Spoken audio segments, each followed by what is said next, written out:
1, 0. Ahí está. Muy bien, buenos días. Todavía estamos antes de las 12. Es un placer para nosotros estar aquí otra vez transmitiendo estos mensajes de esperanza, mensajes de poder, estos mensajes que tienen toda la intención de que nosotros podamos conocer más a nuestro Padre Celestial, ya que la base de la vida eterna, como dice Juan 17:3, es conocer al Padre y al Hijo. ¿Okay? Entonces, debemos concentrar toda nuestra atención en conocer a nuestro Padre Celestial tal y como Él es. ¿Y cómo es Él realmente? Como su Hijo lo vino a mostrar aquí a la tierra. No como leemos en el Antiguo Testamento, algunas historias muy terribles, ¿verdad? Pero el deseo nuestro es que podamos conocer a nuestro Padre Celestial y a su Hijo para que podamos representar su carácter a este mundo que va, como hemos dicho, ese es el conocimiento, ese es el poder que va a iluminar la tierra con la gloria del Padre. ¿Por qué? Porque se va a manifestar en sus hijos su carácter, y cuando el mundo vea ese carácter de él reflejado es como si Yeshua mismo estuviera aquí con nosotros. Y el mundo entero va a despertar y va a reaccionar ante ese poderoso mensaje. Y miles, podríamos decir millones, van a aceptar este mensaje. Sabemos que muchos van a morir como mártires después de haber oído este mensaje y entregar su vida al Padre, pero ellos serán sellados con su muerte. Los 144,000 que son los que van a estar reflejando este carácter, ellos no van a morir, van a ser sellados cuando reciban la lluvia tardía y tendrán todo el poder para poder predicar estos mensajes al mundo entero y ser el medio que nuestro Padre use para terminar todo, después de que todo el mundo haya visto su carácter manifestado. Ok, vamos a hacer una pequeña oración para empezar, que nuestro Padre nos dirija en este estudio.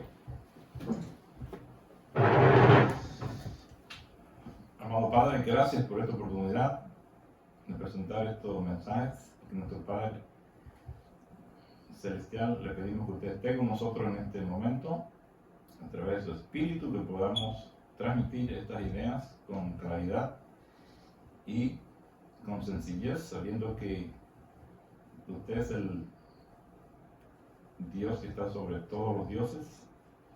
Usted es el Padre amoroso que nos ama con amor eterno, y también su Hijo que lo mostró al venir a esta tierra. Gracias, oh Padre amado, abre el entendimiento mío y de todas las personas que están escuchando para que podamos conocerle cada día más. En el nombre de Jesús, amado, te lo pedimos y rogamos. Amén.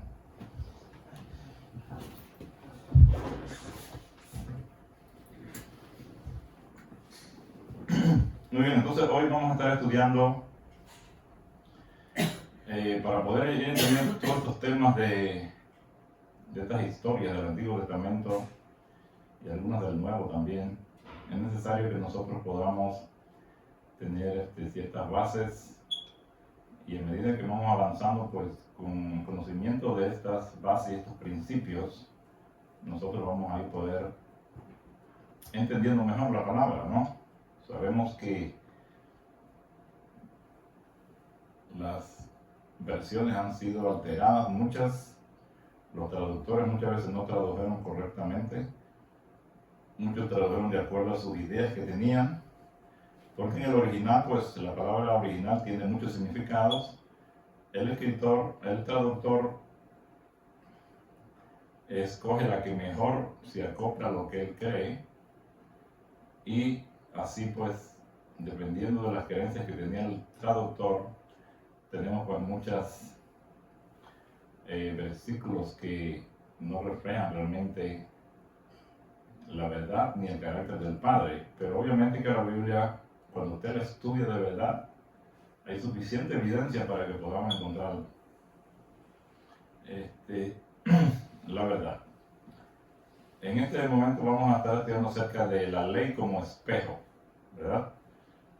¿Cómo es que la ley hace la función de un espejo para mostrarnos nuestra verdadera condición? Podríamos considerar esto también como aparatos que hay actualmente, como los rayos X, todos estos aparatos de sonido, que es el ultrasonido para detectar cosas que no se ven a simple vista. Y así cumplen una función muy importante para que las personas se den cuenta, para que el doctor o el dentista puedan ver lo que está dentro realmente de algo que no se ve a simple vista. Entonces, nuestro Padre utiliza la ley como un espejo para que el pecador se dé cuenta de su condición y pueda reaccionar positivamente. Esa es la intención de la ley, de que el pecador se dé cuenta de su condición y pueda reaccionar y se arrepienta, ¿no? Obviamente que el pecador puede reaccionar también endureciéndose y alejándose de nuestro Padre que lo quiere salvar. Pero si el Padre no hace el esfuerzo, obviamente que entonces todo se perdería. Así que Él hace el esfuerzo, nos muestra con su ley nuestra condición y el hombre pues tiene la oportunidad de responder positivamente. Entonces, a nosotros considerar las historias del antiguo, de los evangelios y también en el pasado, nosotros tenemos que decidir cuando se contradicen, cuando hay una aparente contradicción entre el carácter de estas historias presentadas allí por nuestro Padre y lo que el testimonio que el Hijo vino a dar. Nosotros tenemos que determinar cómo vamos a aceptar esto, cuál vamos a aceptar, cuál de los dos testimonios. Cuando Yeshua vino aquí, su principal objetivo fue presentar, como hemos estudiado, el carácter del Padre. Por eso él le dice a Felipe en Juan 14:9, el que me ha visto a mí, ha visto al Padre. Hay una historia importante en los evangelios que destaca un aspecto del carácter de nuestro Padre que a menudo es completamente incomprendido. ¿Okay? Nuestro Salvador pasó pues todo su tiempo casi completamente en los territorios de la nación judía. Y en raras ocasiones Él salió de allí. Pero leemos, aquí vamos a estudiar este incidente y dos más para que podamos ver cómo funciona la ley como espejo. Y en esta ocasión nos vamos a basar en la primera historia, es acerca de cuando nuestro Salvador viajó a la región pagana de Fenicia. Se le llama a la mujer Sirofenicia, ¿verdad? Eran totalmente paganos ahí, adoraban a dioses falsos. Pero esta mujer había oído acerca de este maestro religioso de Israel que había llegado. Pero el profundo orgullo y el prejuicio de los judíos que permeaban los corazones de los discípulos y les cegaban los ojos ante su participación en el pecado nacional del racismo y fanatismo espiritual. O sea, había mucho fanatismo y racismo en ese tiempo entre los judíos. Bueno, y todavía yo pienso que hay, porque se ven las naciones escogidas por Dios y aún todavía pues ellos creen que es el pueblo elegido, y esto totalmente que es una idea equivocada, porque para nuestro Padre no hay acepción de personas. Él a todos nos ama con un amor eterno y desea nuestra salvación. Israel fue escogido porque quería nuestro Padre es usarlo como un medio para que los otros conocieran la luz, pero no para que ellos se creyeran más que los demás. Y ellos obviamente vemos cómo con el tiempo, pues, con todas estas ideas que los mismos maestros religiosos les enseñaban, ellos tenían unas ideas contrarias a los propósitos por el cual el Padre Celestial los había llamado a ser una nación especial. Así pues, esta señora que estamos hablando, esta mujer, había oído hablar de este maestro judío, como ya sabemos la historia, y ella dice que tenía una hija que estaba atormentada por un demonio, y había buscado por todas partes tratando de ayudar a su hija, imagino yendo a esos dioses falsos para que le ayudaran, pero ella pues no encontraba solución y decidió venir a ver a este maestro judío, nuestro Salvador. ¿Ok? Entonces ella vino y vemos ahí en Mateo 15:22, está narrando la historia, y ella dice: Señor, hijo de David, ten misericordia de mí, mi hija es gravemente atormentada por un demonio.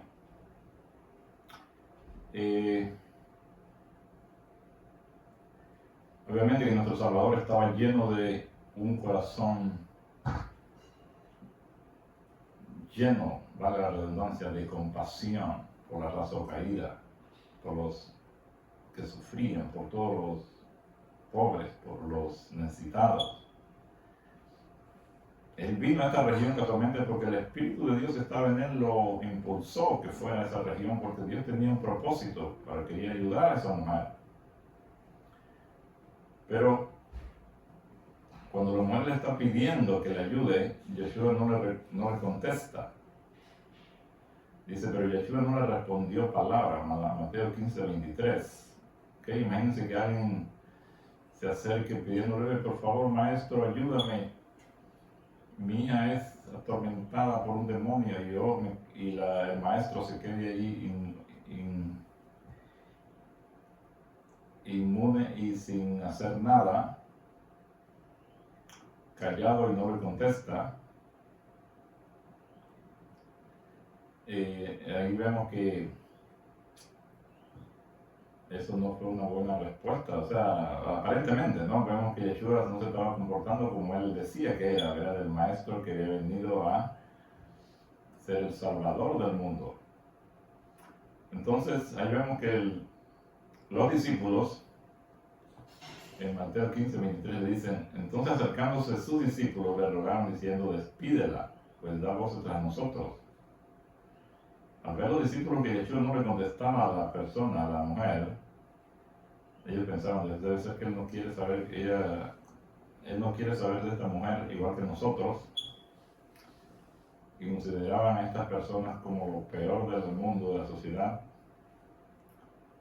y pensaban que Yeshua estaba pensando igual que ellos. Pero si Yeshua hubiera contestado inmediato a la mujer, la dureza de los discípulos no habría sido revelada. ¿Okay? Entonces él en cada cosa que sucedía en la tierra, él lo usaba como un medio de enseñanza para que ayudara a los que estaban alrededor de él, a los que oían. Entonces él se quedó callado, no contesta. Él quería ver la reacción de los discípulos, cómo iban a actuar ellos. Ellos interpretaron su silencio como que él estaba también y pensando igual que ellos, que estaba lleno de estos prejuicios raciales. Y al mismo tiempo, su silencio puso a prueba la deuda de esta mujer extranjera que ella tenía con respecto a este maestro judío. Imagínense, la mujer llega toda acongojada pidiendo ayuda, el maestro no le contesta. ¿Cómo usted cree que se sintió esa señora en ese momento? Vemos que las acciones de nuestro Salvador actúan como un espejo para revelar lo que está en los corazones de quienes lo rodean. Todo esto estamos estudiando que la ley como un espejo. Vamos a ver cómo es que estos incidentes actúan como un espejo en nosotros para mostrar lo que hay en nuestros corazones. Entonces, aquí con la mujer,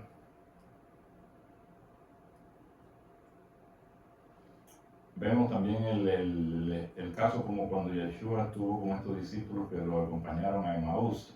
Él aparentó como que iba a seguir, como que iba a seguir su camino. Ellos llegaron a ese lugar, ya ellos llegaron a su lugar y él siguió como que iba a seguir para ver qué iban a hacer ellos, ¿no? En Lucas 24:48, también, bueno, ahí se nos narra lo de Emaús. Y también cuando él vino andando sobre el mar y quería adelantárseles. O sea, como que los alcanzó y se quería seguir. Todo eso lo hacía él para ver cómo reaccionaban sus discípulos y ayudarlos en sus ideas y pensamientos que tenían. Obviamente que eran equivocadas, la mayoría de las veces.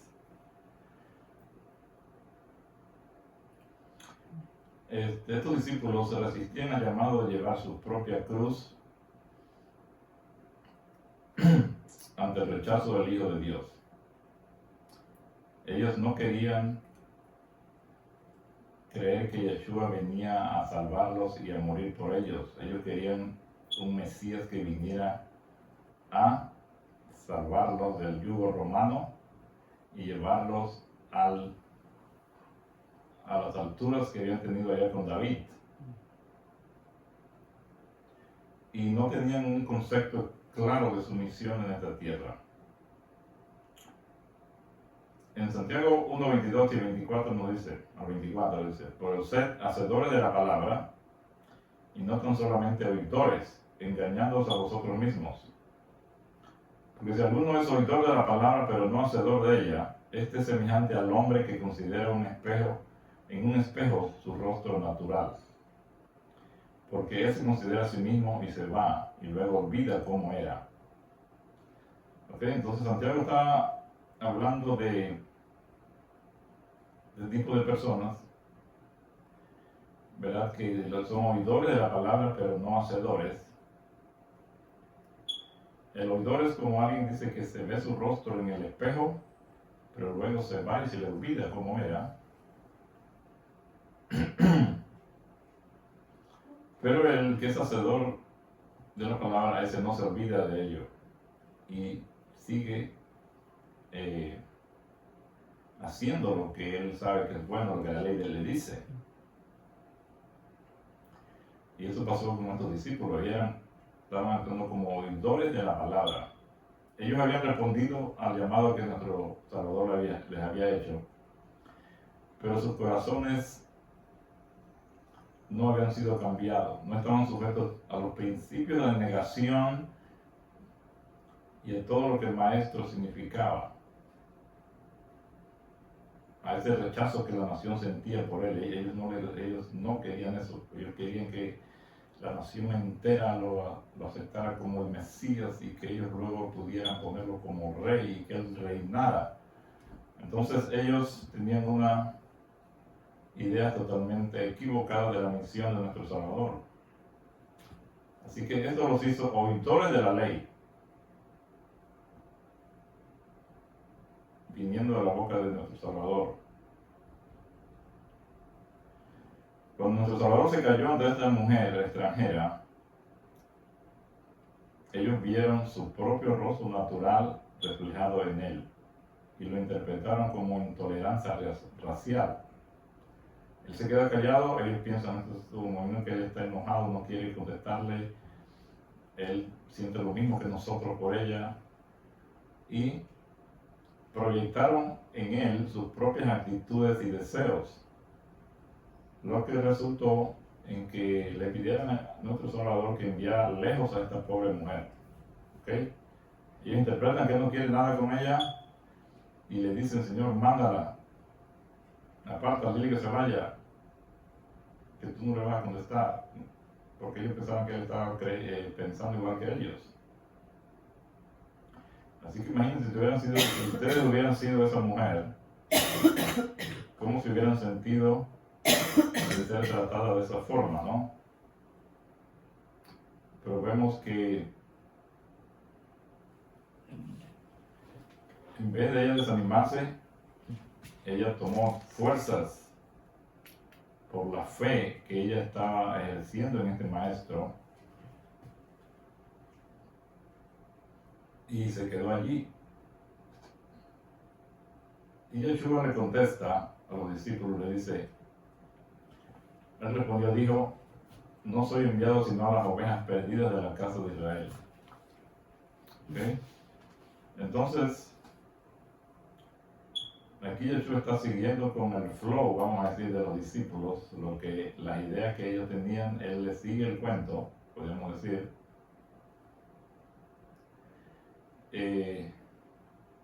Pero esto solo estaba probando a los discípulos y a la mujer, lo que él le acaba de decir.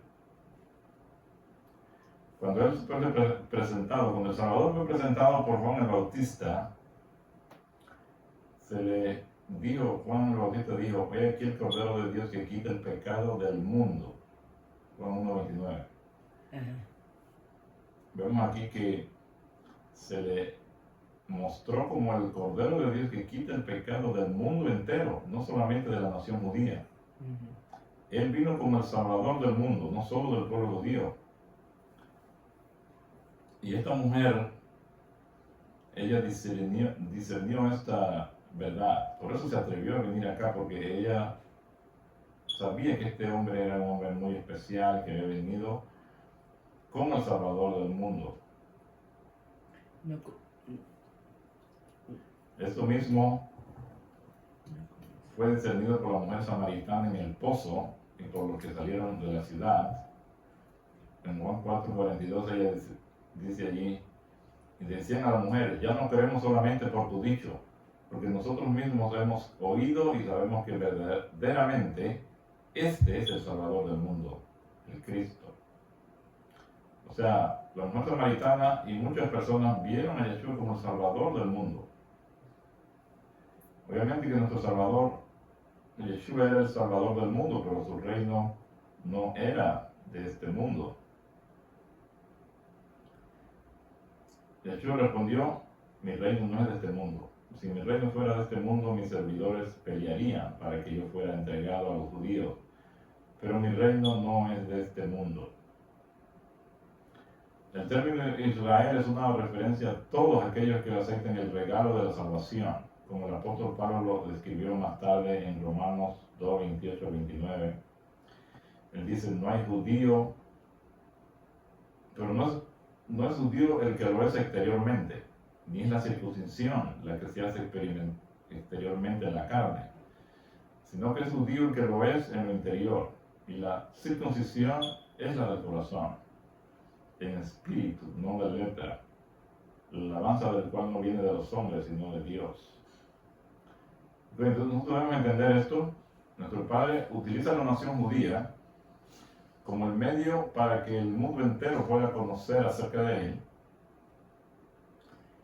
Ellos tenían una misión especial, pero fallaron en esa misión. Ahora ellos están iguales que todos los demás, y ya no hay judío ni griego ni nada.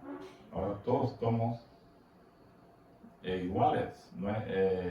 Y la circuncisión, aunque ellos se siguen circuncidando, ya no es una circuncisión física que lo hace diferente, sino es judío el que tiene esta circuncisión del corazón.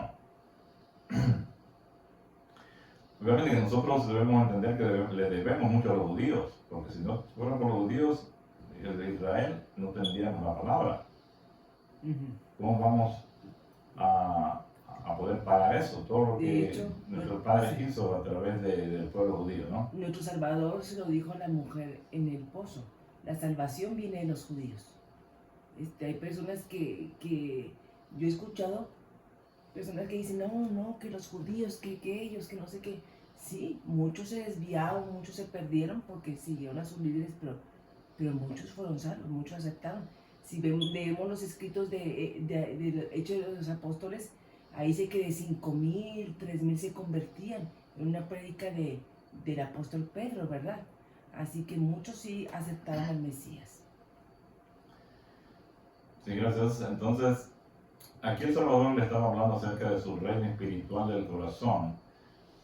al venir Yeshua, esta mujer estaba respondiendo al llamado del Espíritu. Era el mismo Espíritu de Dios que le había tocado para que viniera a buscar ayuda con el maestro. Y el maestro, estoy seguro que el Espíritu de Dios lo llevó a ese lugar para que se encontrara con esa mujer y pudiera ayudarla. Ella reveló que ella era, de hecho, de la casa de Israel. No el Israel de la carne, sino el Israel del Espíritu. El nombre Israel ya sabemos que se le dio a Jacob ahí después de que él venció por medio de la fe a luchar con el ángel y vencer, ¿no? Ahora esta mujer demostraría que ella de hecho era una verdadera vencedora israelita, ¿verdad?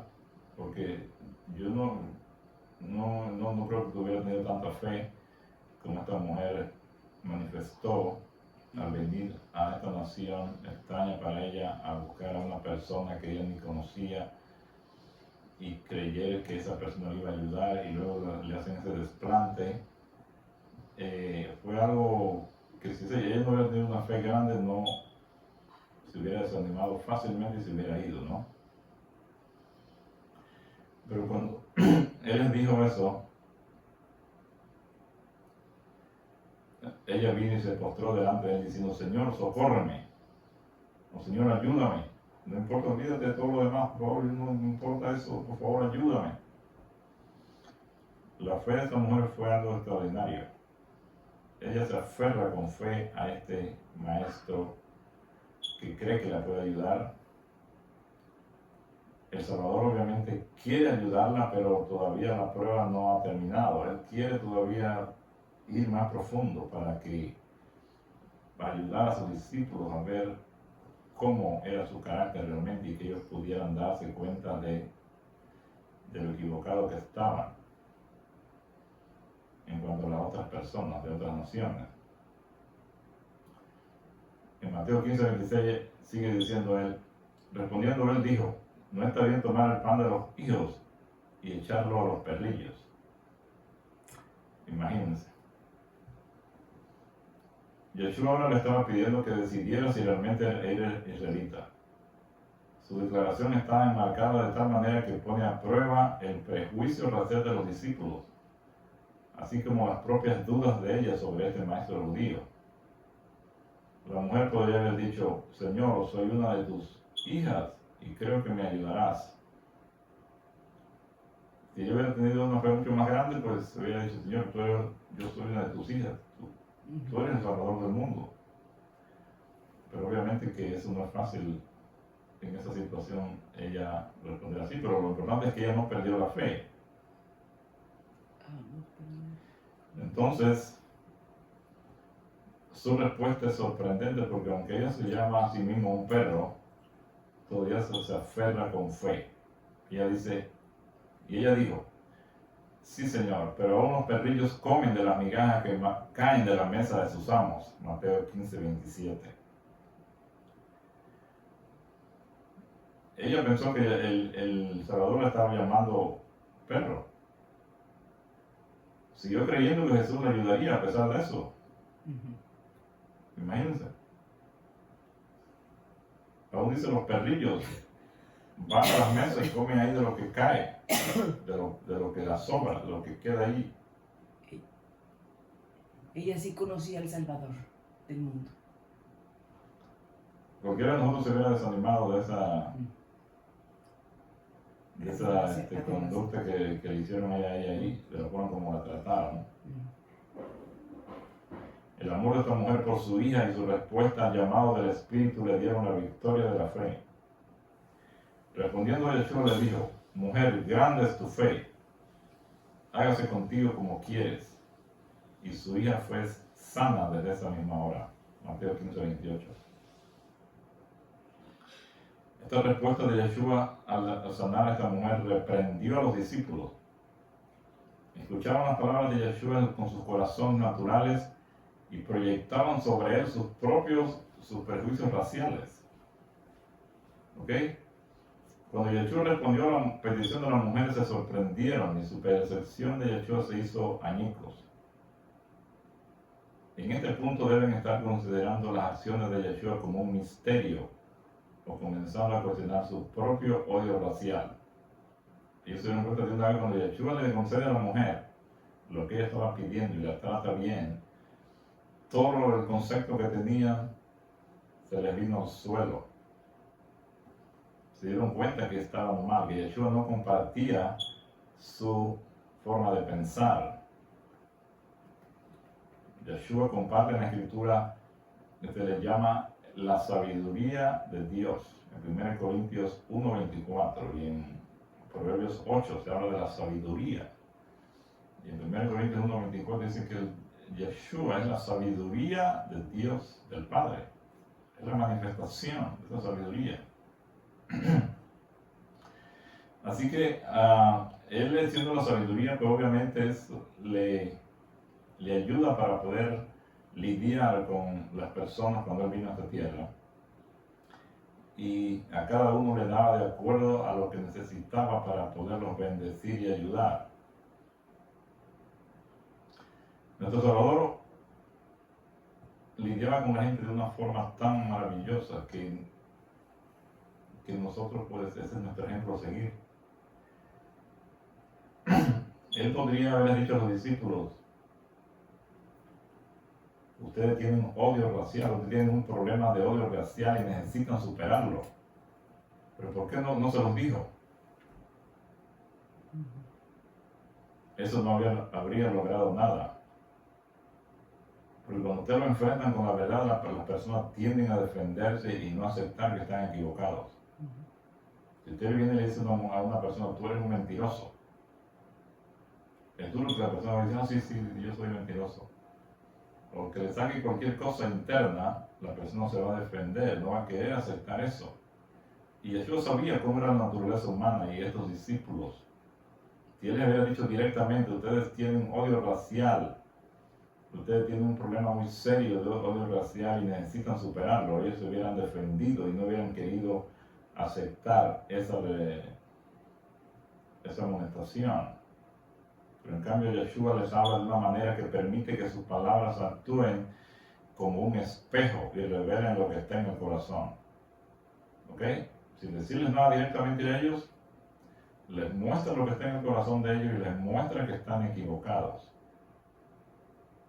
Así que por medio del espejo, de este principio del espejo, nuestro Padre lidia con las personas que están en una situación del viejo pacto, donde no lo conocen, donde no han sido transformados, donde no tienen su espíritu en ellos. Y todas estas historias en el Antiguo Testamento que aparentan que Dios mata y destruye, es usando muchas veces este principio del espejo para que el hombre se dé cuenta de lo que hay dentro de su corazón y se pueda arrepentir. Porque si el hombre no detecta que hay eso en su corazón, no se va a arrepentir de ello. Una vez que podamos entender este principio, entonces vamos a leer las Escrituras como un hacedor de la ley y no simplemente como un oyente al contemplar tu propio rostro natural. ¿Ok? Cuando llegamos a este principio que nuestro Padre usa a través de la palabra, de toda la Escritura, vamos a poder entender mejor la Biblia. No como un oyente que ve su rostro natural pero no le saca provecho a eso, sino como el hacedor de la ley. La prueba que Yeshua dio a los discípulos enfrenta a cada lector de la Biblia. La Escritura es expresada de tal forma que revela lo que está en el corazón del lector. En la misma medida que los discípulos leen en las acciones de Yeshua sus propios prejuicios raciales, muchos leen las Escrituras que describen a Dios a través del entendimiento humano natural. Como los discípulos vieron a Yeshua allí viendo sus acciones, ellos pensaban que él también tenía sus prejuicios raciales. Asimismo nosotros, muchos de nosotros, antes de entender estas cosas, al leer la Biblia y creen que se está describiendo a Dios a través del entendimiento humano natural y tienen la idea que Dios es de una forma determinada y no están viendo el verdadero carácter del Padre detrás de eso. El siguiente texto muestra lo que estamos diciendo.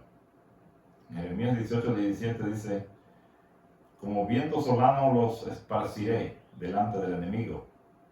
Les mostraré las espaldas y no el rostro. En el día de su perdición. Jeremías 18:17. Dice que como viento solano los esparciré delante del enemigo, les mostraré las espaldas. O sea, Dios dice que le va a mostrar sus espaldas, ¿no? ¿Qué significa eso? En términos acá humanos de lo que normalmente se entiende, dando la espalda a las personas para indicar nuestro rechazo hacia ellas. Cuando tú le das la espalda a alguien que no quiere nada con esa persona, la estás rechazando. Pero cuando nosotros vemos en Éxodo 33, 22 y 23, ¿por qué Dios les da la espalda a Moisés? Miren lo que dice, y cuando pase mi gloria, yo te pondré en una hendidura de la peña y te cubriré con mi mano hasta que haya pasado. Después apartaré mi mano y verás mis espaldas, mas no se verá mi rostro. Éxodo 33, 22 y 23. Así que ahora viendo que Dios le da la espalda, ¿por qué le da la espalda a Moisés? Porque lo quería proteger de la completa gloria de su carácter. Si Moisés ve a Dios cara a cara, ¿qué dice ahí? No iba a poder subsistir. ¿Por qué? No porque Dios tiene un fuego que sale y que va a destruir, sino que más bien el amor de Dios por sus hijos es tan grande, tan desinteresado y afectuoso, que cuando un pecador ve por completo este amor, al instante le produce una sensación aplastante de autocondena y culpa.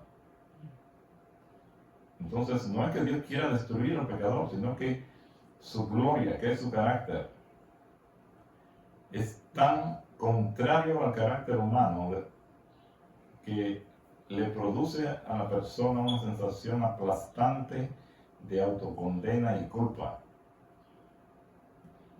¿Ok? Y no puede permanecer allí en la presencia de Él.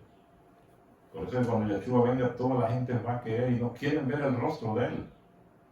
No porque está saliendo fuego de Dios que lo va a matar, sino porque su presencia es tan grande, ese carácter de amor que Él tiene, tan desinteresado y afectuoso, que cuando un pecador lo ve por completo a este amor, le produce una sensación aplastante, como dije, de autocondena y culpa. Por eso no puede estar ningún pecador en la presencia del Padre. En Jeremías 18:15 dice, porque mi pueblo me ha olvidado, incensando a lo que es vanidad, y ha tropezado en sus caminos, en las sendas antiguas, para que camine por sendas y no por camino transitado. Israel se olvidó del Señor y se fue por otros caminos. El Señor escondió su gloria y le dio la espalda para que no fuera destruido por completo. Vean el grande amor de nuestro Padre, y algunos, si leen el versículo, piensan que es que Dios le está dando la espalda, que los está rechazando. Lo está haciendo así porque es la única forma de no destruirlos. También le dio la espalda para que no vieran su sufrimiento y dolor al ver a sus hijos cosechar lo que habían sembrado. Hermano, nuestro Padre nos ama con un amor eterno y sufre cuando tiene que soltar al pecador para que quede en las manos de Satanás. No nos imaginamos cuánto Él tiene que estar sufriendo todos los días por las personas que se apartan de Él, que no quieren saber de Él, y Él tiene que soltarlos y dejarlos a la merced del enemigo. En Isaías 56 dice, entregué mis espaldas a los que me golpeaban. Estas acciones de Israel lastimaban a nuestro Salvador. Lo que más le afectaba era la idolatría, lo que ellos se buscaban a a dioses falsos para adorarlos y para pedirles cosas, cuando nuestro Padre sabe que eso era totalmente inefectivo y le dolía en su corazón ver a su pueblo buscando estas alternativas cuando Él estaba allí para ayudarles. En Isaías 63:9 dice: en toda la angustia de ellos Él fue angustiado, y el ángel de su presencia los salvó. En su amor y en su compasión los redimió, los alzó y los llevó todos los días de la antigüedad. Hermanos, dicen, toda la angustia de ellos Él fue angustiado. A veces no nos damos cuenta de la angustia que le estamos causando a nuestro Salvador cuando nosotros lo dejamos a Él, cuando nosotros no queremos saber de Él, cuando nosotros creemos cosas falsas de Él.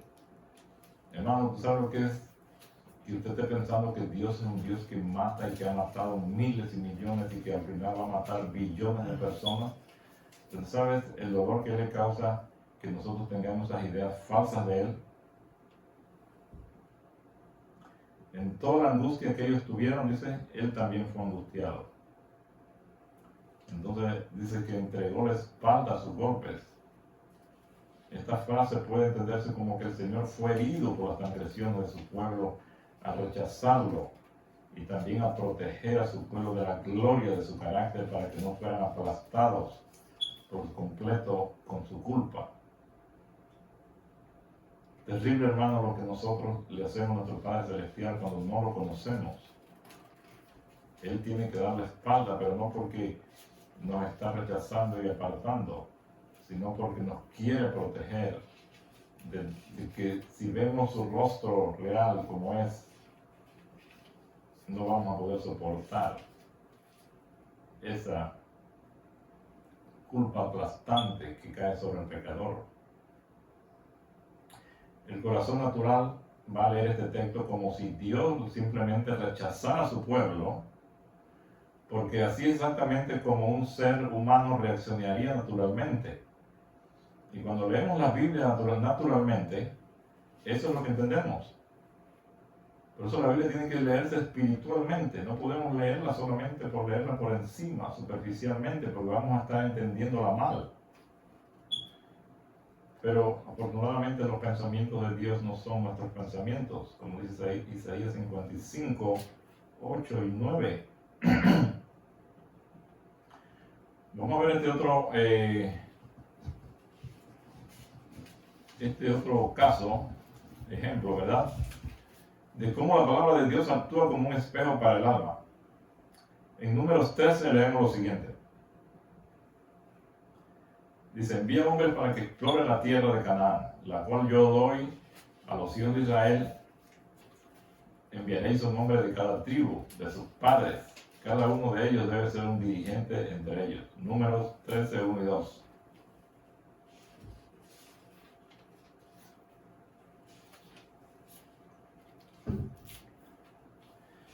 Ok, pero en Deuteronomios 1, 22 al 23 leemos lo siguiente. Mira, Yahweh tu Dios te ha entregado la tierra que está delante de ti. Sube y tómala en posesión como Yahweh, Dios de tus padres, te ha dicho. No temas ni desmayes. Todos vosotros os acercasteis a mí y dijisteis: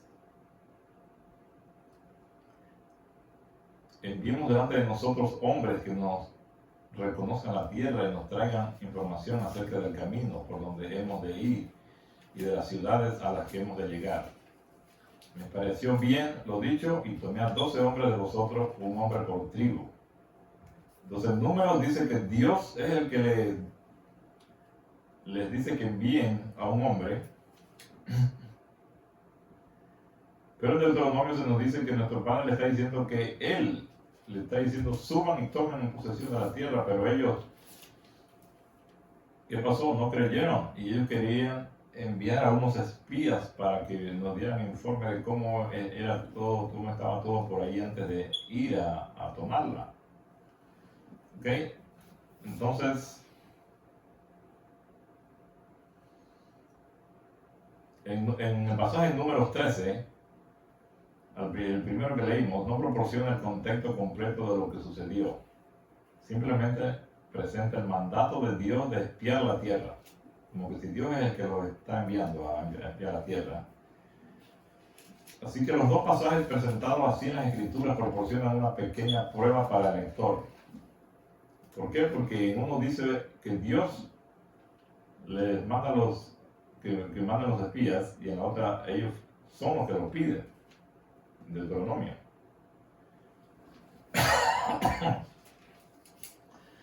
Así que si el lector tiene en su corazón el deseo de refutar la Biblia, estos dos textos se pueden colocar uno al lado del otro y usarse para probar que la Biblia se contradice a sí misma. Y no solamente este incidente, hay muchísimos incidentes donde aparenta una aparente contradicción, donde se dice una cosa y en el otro se está diciendo otra cosa diferente.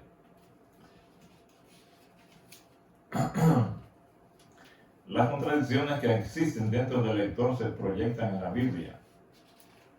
El hacedor de la ley, como se describe en Santiago, vería rápidamente que el mandato para subir y poseer la tierra significaba que no había necesidad de espiar la tierra y que la solicitud de espiar reveló falta de fe. Una persona que hubiera tenido el Espíritu de Dios en ella. Cuando Dios les dice, vayan y tomen la tierra, ellos lo hubieran hecho sin pensarlo dos veces. Ellos han visto cómo el poder de Dios ayudándolos y haciendo milagros por ellos todos los días y no hubieran tenido ningún problema en ir y hacer lo que Dios les está diciendo que hagan. Pero ¿qué sucede con los que no tienen el Espíritu de Dios y están en el viejo pacto y son como esa persona olvidadiza que dice Santiago que ve su rostro y luego se va y se olvida, ¿verdad? O sea, no tiene discernimiento, no entiende.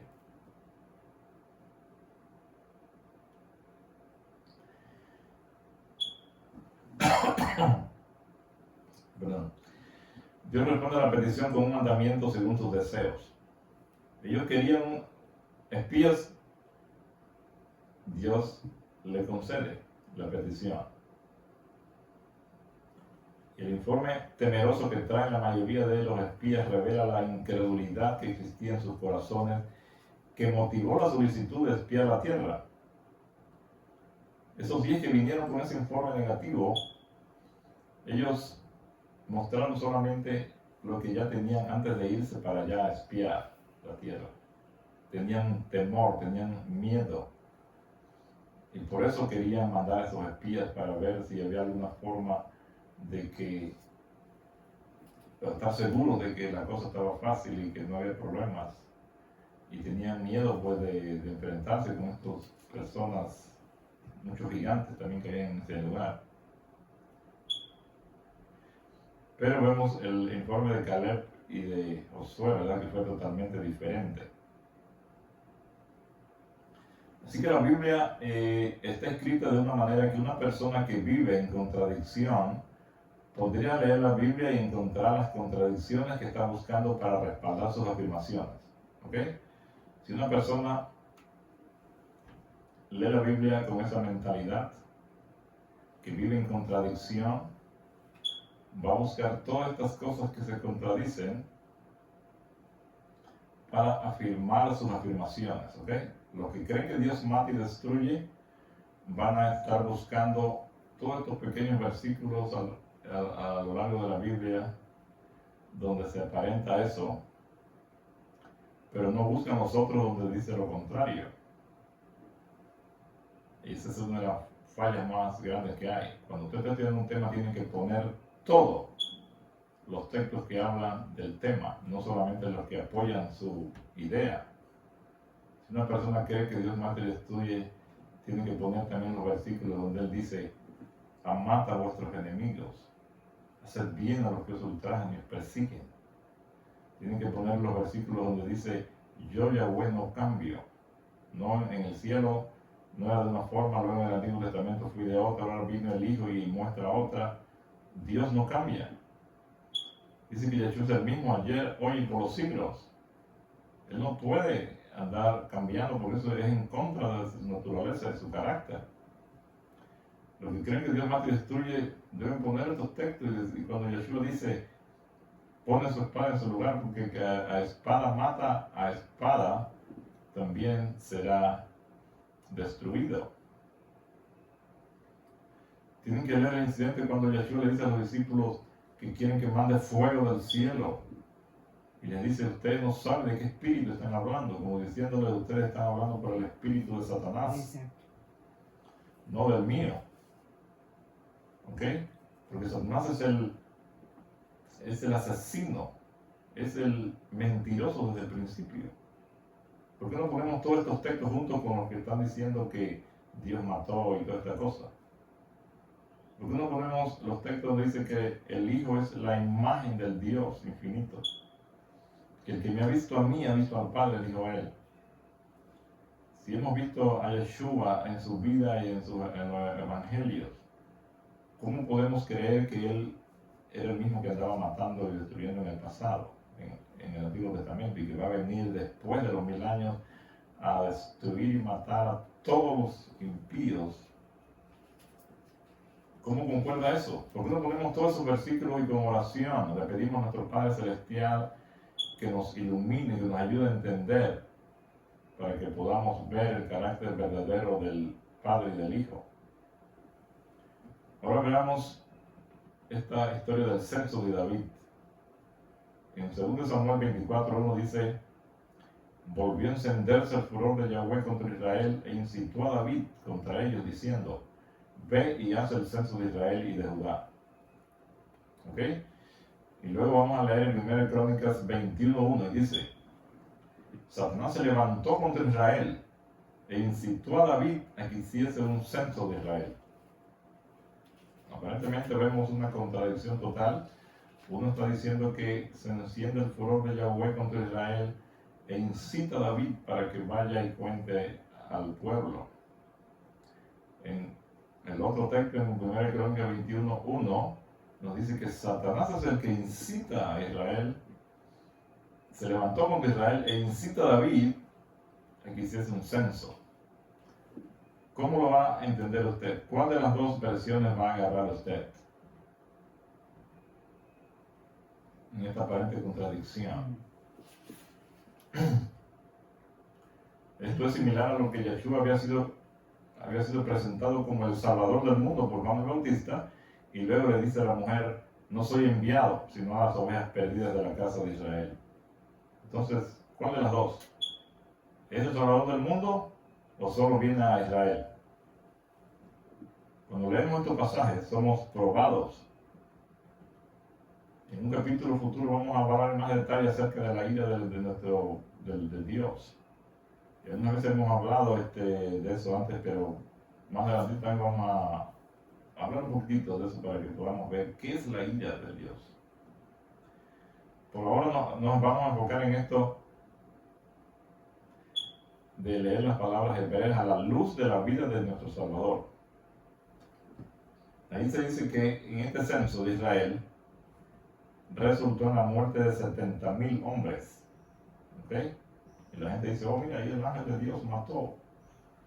Dios mató 70,000 personas por el pecado de David.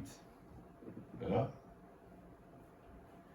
Entonces dice allí en 2 Samuel 24:15, así que Yahweh envió una epidemia a Israel desde aquella mañana hasta el tiempo señalado y murieron 70,000 hombres del pueblo, desde Dan hasta Beerseba. ¿Ok? Así que Dios supuestamente mata la epidemia, ¿no? Algunas versiones, algunas traducciones de la Biblia, como la Nueva Versión Internacional, sugieren que Dios estaba tan enojado con Israel que creó un pretexto para aniquilar a miles de personas. Como si Dios estaba tan enojado, le crea ese pretexto, incita a David para que cuente Israel y luego tener una excusa para venir y destruir 70,000 personas.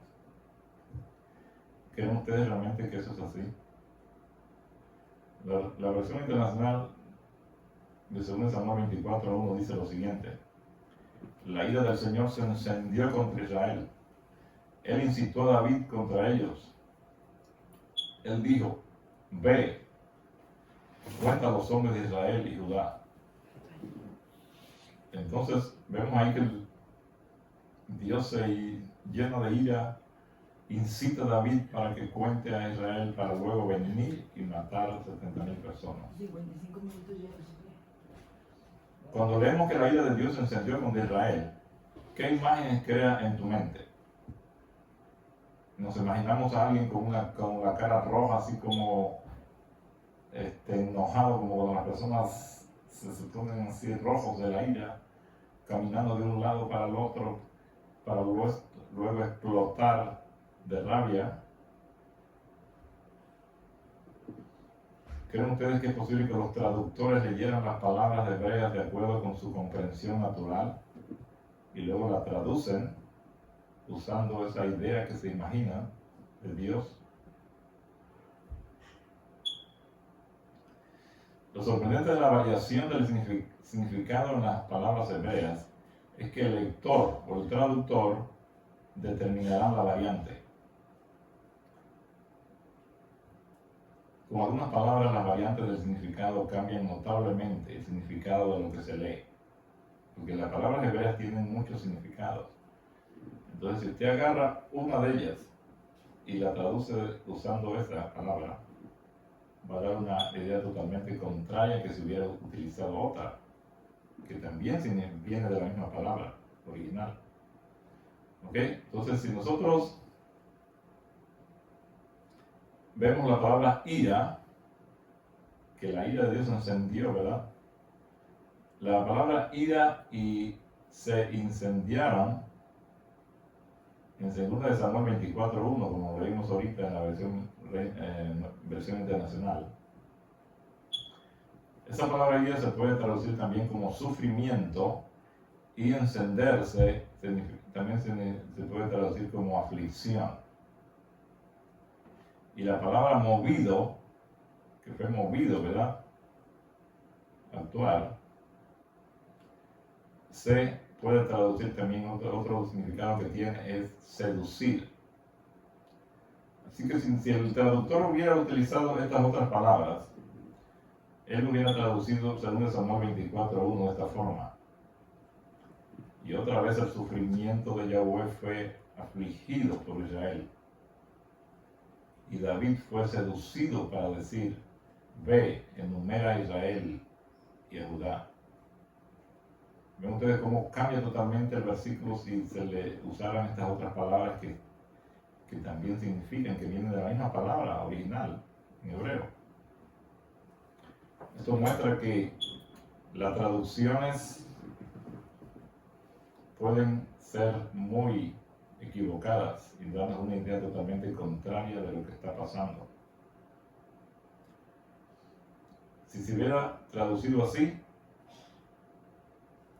pues en 2 Samuel 24:1, otra vez el sufrimiento de Yahweh fue afligido por Israel, y David fue seducido para decir: ve, enumera a Israel. Eso hubiera estado de acuerdo con 1 Crónicas 21:1, que dice que Satanás se levantó contra David. ¿Por qué David fue seducido? Porque Israel había contristado al Espíritu de Dios. La ira de Dios se describe en la Biblia como que permite a los ángeles malvados tener un mayor control. La ira de Dios, como ya hemos estudiado, no es una ira donde Él se enoja y pierde el control como nosotros, ¿verdad? Sino que se asocia con permitir a los ángeles malvados tener un mayor control de la persona. Y eso lo leemos en Salmo 78:49. Dice: envió sobre ellos el furor de su saña, ira, enojo, angustia y ángeles malos. Todo eso está asociado: la ira, el enojo, angustia y ángeles malos. Y luego la palabra envió, cuando dice que envió Yahweh a Israel, la plaga, se puede traducir también como soltó. Es otro significado de esa palabra en el original hebreo. Así que la ira de Dios se define como finalmente permitiéndole a su pueblo alejarse de Él. La ira de Dios es ese sufrimiento que Él tiene al tener que dejar a su pueblo sin protección, porque el pueblo quiere irse de Él, no quiere estar con Él. Él lo deja y entonces ya queda a expensa del enemigo, que permite a Satanás que pueda tener acceso para tomar el control de la situación. Nuestro Padre amoroso, Él nos ama. Y nuestro Salvador es nuestro pastor que se preocupa incansablemente por nosotros, por sus ovejas. Cuando su pueblo continúa ignorando y rechazando sus llamados, finalmente debe permitirles tener sus propios deseos. Si la persona está diciendo, no, yo no quiero saber, voy a decir no con palabras, sino con hechos, diciendo, yo no quiero saber de ti, no quiero saber nada de religión, ni de la Biblia, ni nada, yo quiero hacer lo que me gusta, y se aparta de Dios, nuestro Padre no tiene más remedio que dejarlo ir, que dejarlo sin protección. Y Satanás está viendo eso. Él nada más está buscando estas situaciones donde él ve a la gente sin protección para atacar y destruir. Porque nosotros no podemos verlo en este mundo espiritual, pero eso es lo que está Satanás como un león rugiente en todas partes. Él está viendo que los ángeles de Dios se aparten de alguien para de una vez causarle un estrago. Israel deseaba la grandeza nacional bajo el reinado de David. El Espíritu del Señor les rogó que no buscaran estas cosas, pero el mismo Espíritu que quería un rey, ahora quería expandir el imperio. Entonces el Señor permitió que Satanás sedujera a David para que numerara a la gente. El Espíritu del Señor trató de que ellos no estuvieran concentrados en las cosas materiales, pero el pueblo de Dios estaba muy enfatuado con la gloria nacional y querían que este reino avanzara y que llegara a ser todavía más poderoso. Y eso se separa de Dios en ese momento cuando tienen esas ideas de grandeza nacional. Entonces el Señor permite, Él no solamente tiene que retirar sus ángeles protectores y de una vez Satanás está listo. ¿Qué hizo Satanás? Lo sedujo a que contara al pueblo y viera lo poderoso que él era para que fuera a atacar a más naciones y pudiera engrandecer su reino. Así que la mayoría de los traductores de la Biblia eligen interpretar la palabra hebrea af, que es esa de ira o como enojo en 2 Samuel 24:1. Mientras que en Éxodo 34:6, la misma palabra unida con la palabra arek, se traduce como tardo para la ira. Que realmente, si fuera un traductor que entiende bien el carácter del Padre, hubiera traducido como, en vez de decir que es tardo para la ira, hubiera traducido que sufre prolongadamente, o sufrido, como lo traduce la versión Félix Torres Amat.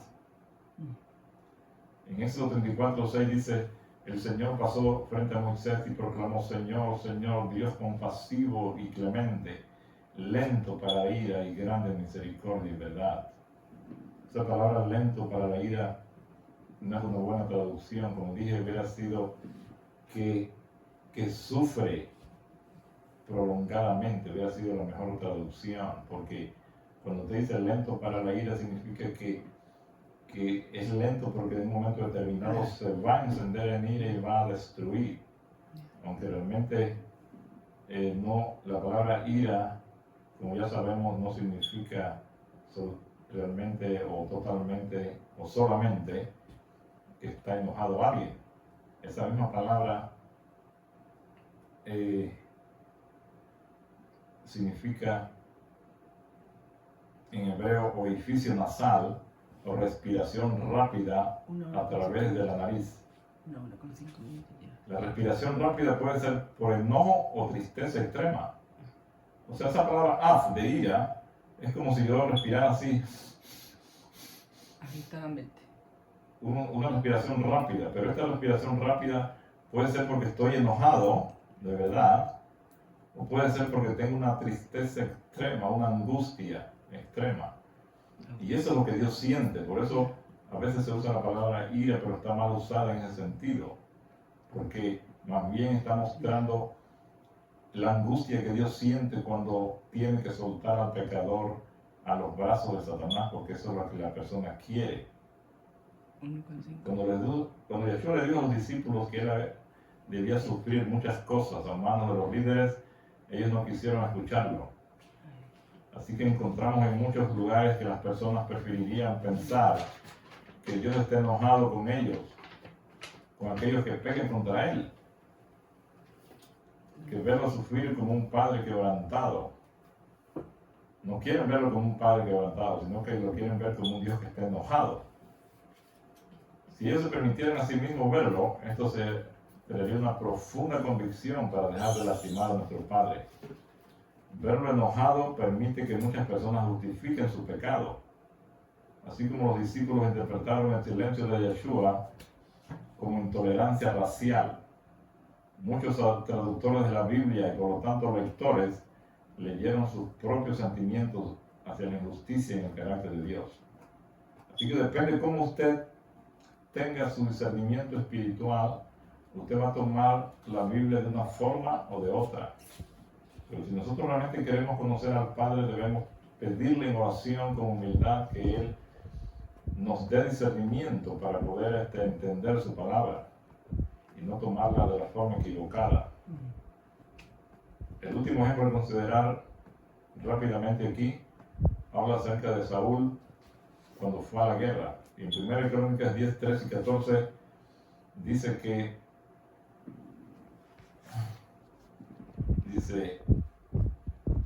y así murió Saúl por su rebelión con que prevaricó contra el Señor, contra la palabra del Señor, lo cual no guardó, porque consultó al Pitón preguntándole y no consultó al Señor. Por esta causa lo mató, o sea que Dios lo mató, ¿verdad? Y traspasó el reino a David, hijo de Isaí. 1 Crónicas 10, 13 y 14. Aparentemente aquí dice claramente que Dios lo mató. Y si nosotros no investigamos más, vamos a tener la idea que fue Dios el que mató a Saúl, ¿verdad? Pero si nosotros queremos conocer la verdad, pues tenemos que investigar más. Y ahí rápidamente en